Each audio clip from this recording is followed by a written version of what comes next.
आओ आओ बच्चों, आज हम सुनेंगे आलसी गधे की कहानी। तो एक गांव में नमक का व्यापारी रहता था। उसके पास एक गधा था।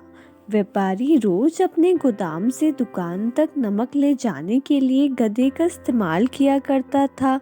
वह नमक को बोरी में भरकर गधे की पीठ पर लाद देता और उसके साथ साथ चलता हुआ दुकान तक आता था। व्यापारी का गधा बड़ा ही आलसी था। काम से बचने के लिए वह रोज रोज नए उपाय सोचता रहता।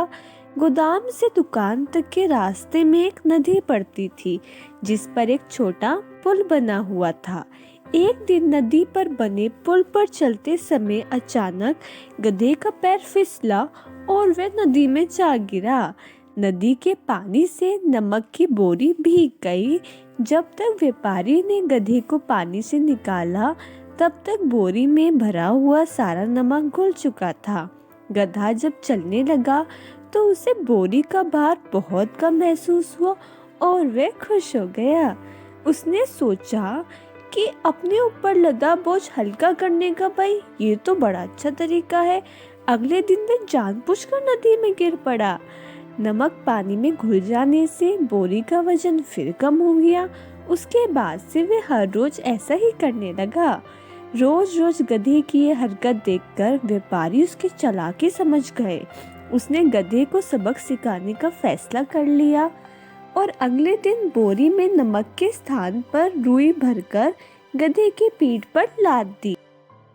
रुई हल्की थी। इसके बाद भी आलसी गधे ने सोचा कि क्यों ना मैं रोज की तरह पानी में गिरकर इस वजन को और कम कर लूं। इसलिए वह जानबूझकर नदी में गिर पड़ा। लेकिन इस बार बोरी में नमक नहीं बल्कि रुई थी। पानी में भीगकर रुई का वजन कई गुना बढ़ गया। गधा जब उठकर चलने को हुआ तो इतने भारी बोझ से उसका तो बुरा हाल ही हो गया। उस दिन के बाद से उसने कभी आलस न करने का फैसला किया। तो बच्चों, इस कहानी से हमें दो सीख मिलती है। क्या मिलती है? पहली सीख ये है कि आलस का फल कभी ना कभी मिल ही जाता है, और दूसरी हमें ये सीख मिलती है, एक ही उपाय हर बार कारगर सिद्ध नहीं होते। धन्यवाद।